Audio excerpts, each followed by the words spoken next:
to World Crisis Radio. Keep up with my work at Tarpley.net. Tarpley.net. We'll have a commentary by the time you hear this, a Russia Today commentary on Labor Day and the state of the U.S.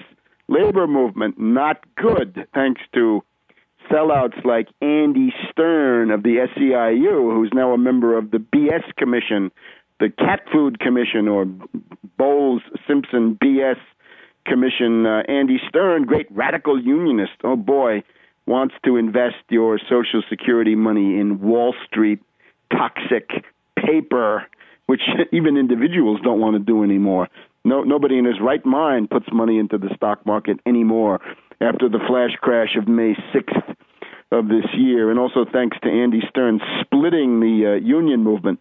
Anyway, under the common law, a common carrier, meaning a stagecoach, a bus, a railroad, a steamship, a sailboat, whatever it is, a common carrier is subject to regulation because it is quasi-public in nature. If you say admission, to go from point A to point B is 5 cents, you're making it public. It's open to everybody. It's therefore subjected to regulation. Take that back to the controversy about the Civil Rights Act of 1964 and whether government can regulate things such as privately owned bus lines, transportation facilities. Yeah, they can, and that then extends into restaurants and hotels. Otherwise, no progress realized. Now, by the time we get into the 1920s, we got the Palmer raids, right? Mitchell Palmer. This is a terrible time. You've got the Ku Klux Klan as a mass organization targeting unions, along with Catholics, Jews, and blacks. This spreads quite a bit, even into northern areas. And we've got the Palmer raids, which is essentially a witch hunt based on Bolsheviks hiding under the bed by Mitchell Palmer, the Attorney General for Woodrow Wilson, the Wall Street puppet, and they essentially have a reign of terror where they put all these people in jail, Eugene V. Debs and the rest of them. So this essentially means that during the 1920s, you've got a period of retreat and indeed rout by organized labor.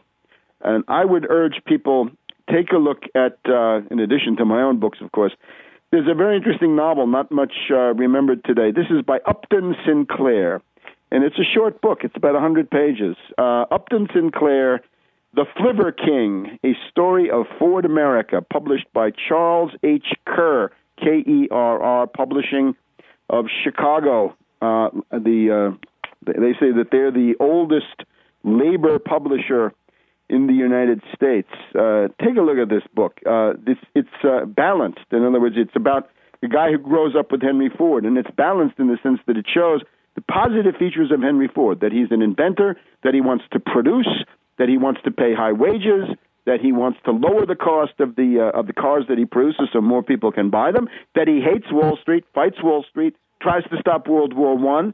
But as time goes on, the $1 billion that he's got warps him and perverts him into monstrous directions that we don't need to go through. But this is a book that was written in 1937, and if you open it up, you'll see Walter Reuther, right, the head of the United Auto Workers, saying this book, The Flivver King, by Upton Sinclair, the best single organizational document ever written.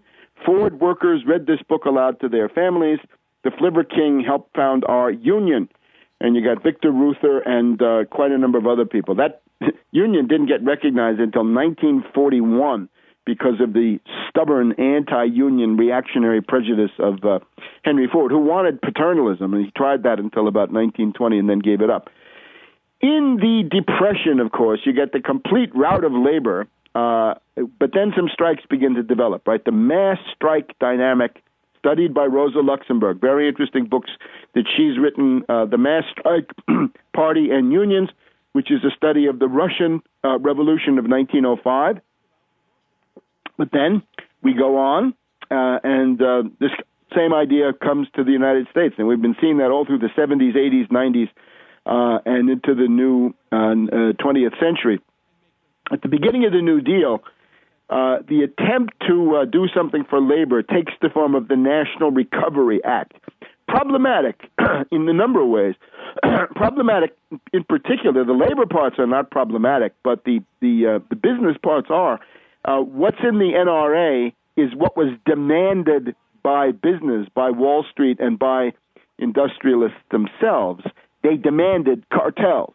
They demanded cartelization as a means to limit production and to keep prices down, because this was their theory of how to end the Depression. And this was General Hugh Johnson, the head of the NRA, with the Blue Eagle.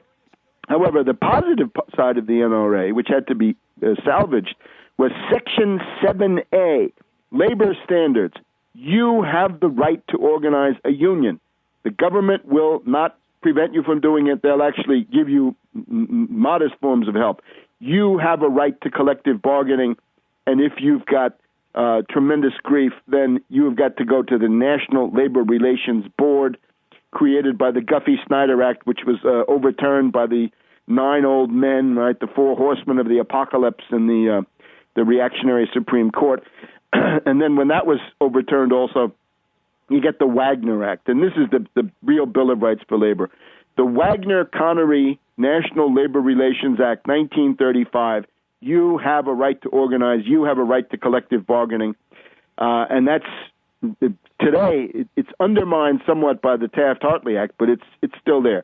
1938, Wages and Hours Act, a minimum wage, your economic rights for the first time, and in many industries in interstate commerce, an 8-hour day.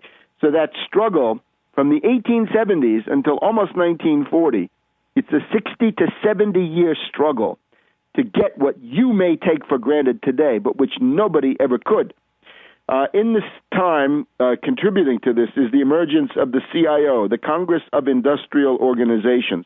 This is definitely turning away from the craft union, artisan, narrow specializations, and political inertia of the AFL under Gompers and then under William Green, and it becomes the Congress of Industrial Organizations, CIO. John L. Lewis, United Mine Workers, one of the key leaders.